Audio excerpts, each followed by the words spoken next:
Finally, Bola Ahmed Tinubu, the president of Nigeria, released a clip where a renowned man of God, Pastor Adeboye, gave him a new name and also gave him a new name and blessed him.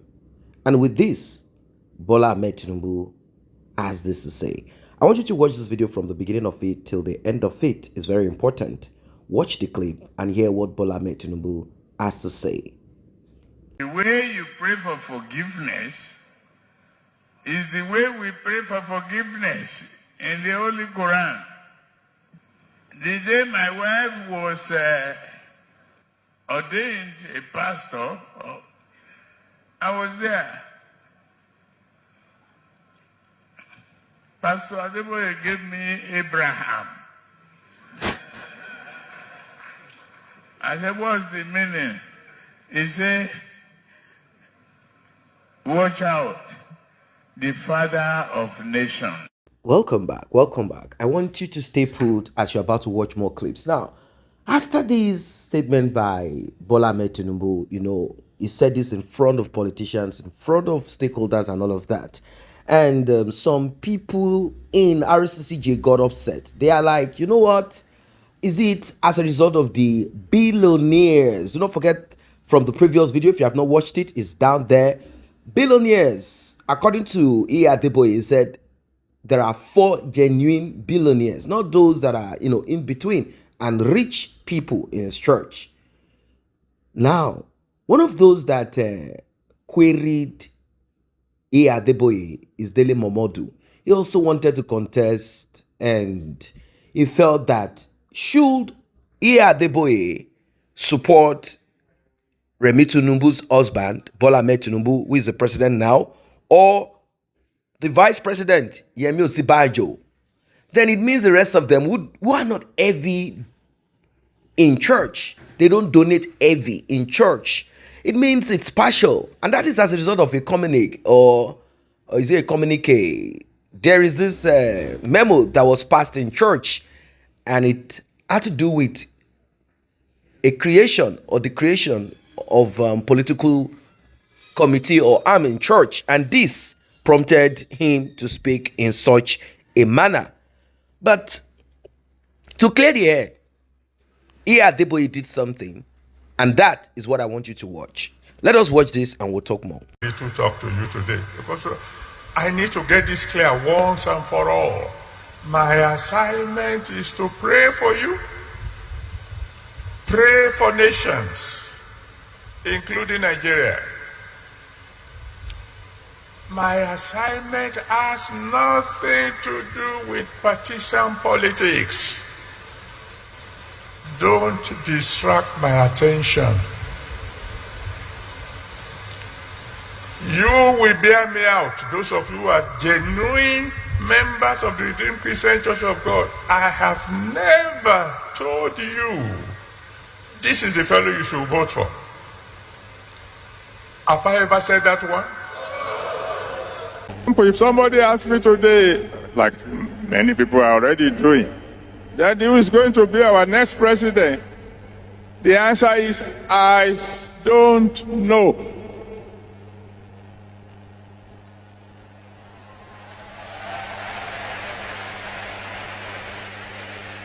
How can you say you don't know? Your daddy's son, he hasn't told me yet. I'm sure you have been watching the campaign rallies. I watch it in the news. I don't know if you have noticed that 2 different people don't hold their campaign simultaneously in a town. Have you noticed that? You don't know why.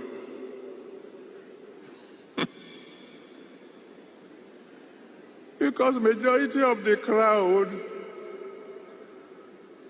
the majority are rented. Well, there is no way we can separate church or religion in general from politics. It's just not possible. It's not possible.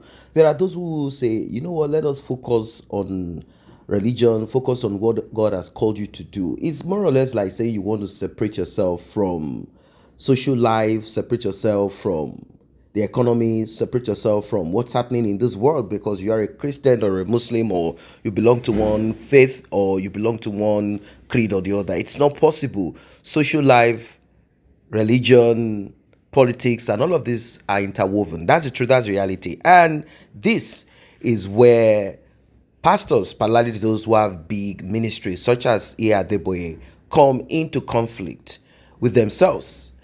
Just imagine a billionaire or a group of billionaire or a pastor who is the VP and is also trying to push to get into that position as president. It's like it's a serious one. It's a serious one. I am very sure as at that time it was so pressured. And it is more or less like if I take this action, this could result into the wife of Bola Tinubu stepping off from the church. And these are the big billionaires. These are the large, deep pockets. If I'm to support the other man to become president, the vice president, Yemi Osibanjo, one of our minister in church, if he becomes the president, obviously the window of heaven will open. But what if he loses? What is going to happen? So Daddy Gio had to be neutral at first. At one time he said, "Oh, you see, all of them are just, playing the game, trying to rent the crowd." And it got to a point also. He said his job on earth is to preach the gospel and to pray for Nigeria. That is not a partisan pastor and all of that. That's the proper approach.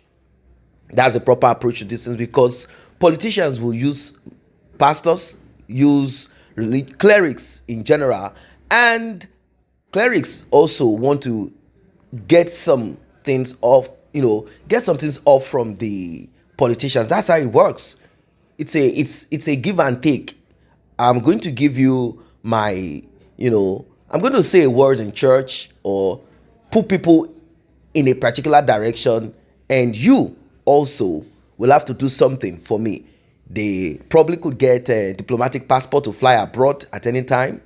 They can get free aircraft parking space, which they are supposed to pay for, and many other things. They can just send a letter or call the president directly. That is the power that they wield. That's the connection. That is the incentive in all this.